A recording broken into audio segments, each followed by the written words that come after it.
you're in business, you're going to be continually introducing new products and services over the weeks, months, and years ahead. And you have to do a lot of research and be really careful before you bring a new product to the market. They say that, the time to keep the horse in the barn is before the horse gets out of the barn. So how do you test market a new product or service? There's some basic ideas. First of all, get a prototype of the product or service. Draw a picture. If it's a product or service you're importing or distributing for someone else, get a copy of it. Get it in your hands so that you have something that you can see. If it's something that you're going to sell that is an intangible, get a drawing of it. Get a design so that people can look at it and give you an accurate feeling. Second of all, determine the accurate prices. How much is it going to cost? How much will it cost to buy? How much will it cost to sell? How much will it cost to manufacture? It's amazing how many people will get involved in a product or service that they haven't seen or touched. And they'll start to make commitments when they don't really know exactly how much it's going to cost to produce and to sell. A third thing you can do is compare your product with your competitors. Who else has a similar product or service? Why is it that people use that product or service?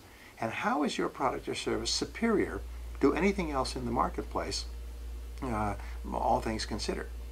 I remember a man who had this great idea to buy a creepy crawly spider, a little toy that crawled down the wall. And he saw it when he was traveling in Hong Kong, and he found the manufacturer in Taiwan, and he bought 10,000 of them at $3 each, and he thought he could sell them for $6 or $7 or $8. And he bought them all back, and he didn't tell anybody, and then what he found is that they had sold them to every major department store in America at $1 a piece.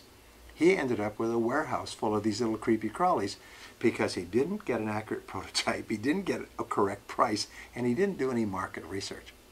And the final thing about testing a new product or service is go to a prospective customer and show the prospective customer what you're thinking of bringing to the market and ask the customer if he would buy it.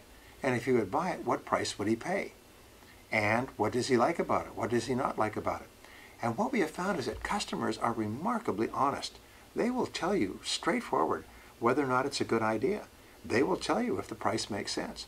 They will even tell you what else is available that they would choose as an alternative.